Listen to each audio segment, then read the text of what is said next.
Little Old Twins. One day the owner brought some people to see the railway. He showed them everything. They travelled in the trains and looked at stations and bridges and coaches. Yes, they would say thoughtfully, we'll take this, or no, we won't take that. They made notes in their books. Peter Sam whispered to Sir Handel.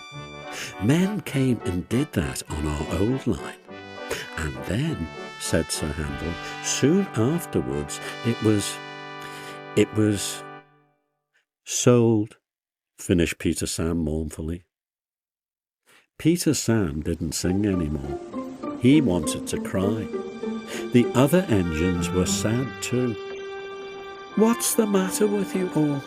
His driver asked him one day. You look like dying ducks.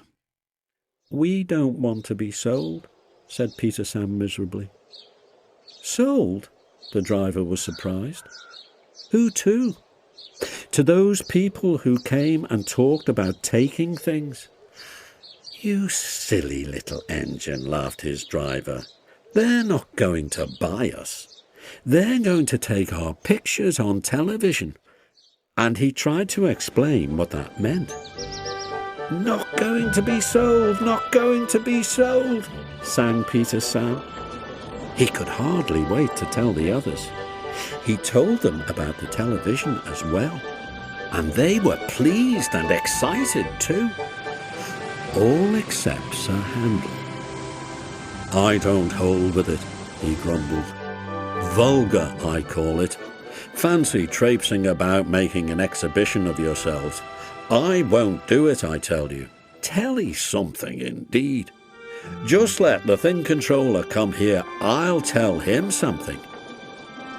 Skarloey said nothing. He just winked at Peter Sam, like this.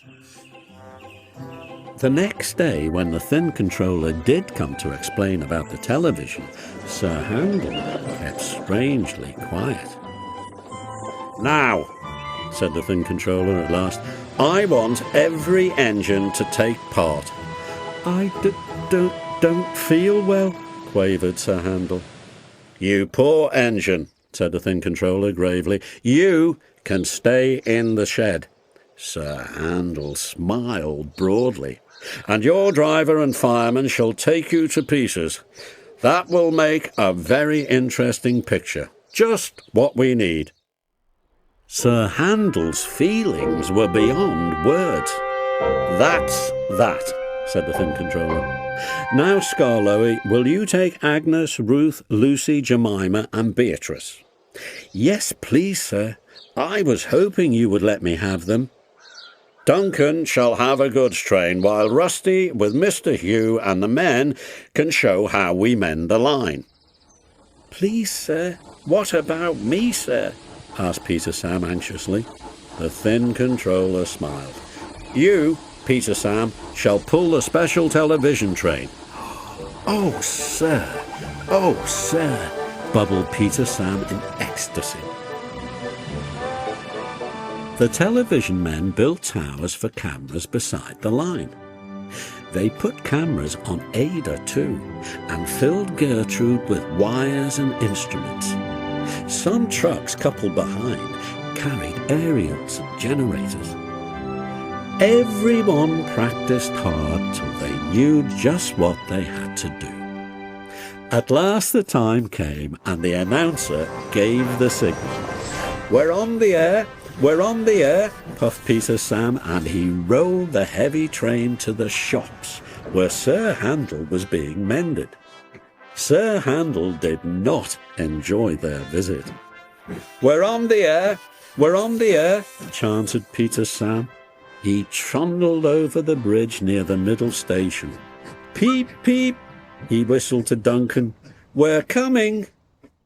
The announcer talked to Duncan, and then they puffed over the second bridge to Quarry Siding, where Rusty, Mr. Hugh and the men were waiting to explain about their work. Soon they had to go. Peter Sam whistled, Rusty tooted in reply, and they clattered through the tunnel, rumbled over the viaduct near the waterfall, and rolled at last into the top station. The owner climbed down. "We arranged for television," he said, "to let everyone see our little old engine. We are proud of him, 95 years old and good as new. There's nothing like him anywhere. 3 cheers for Skarloey."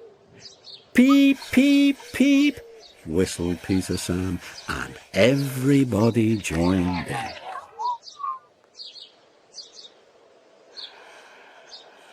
Skarloey smiled. "I'm very glad to be home again.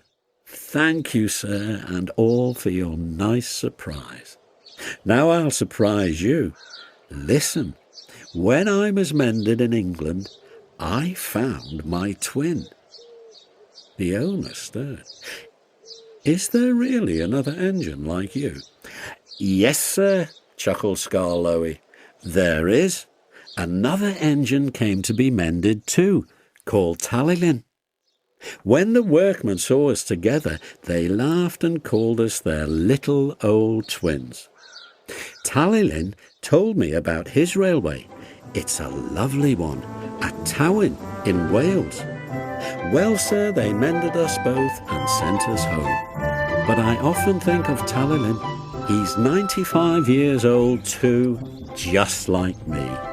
Please go to see him, all of you, and wish him dry rails and good running from Skarloey, his little old twin."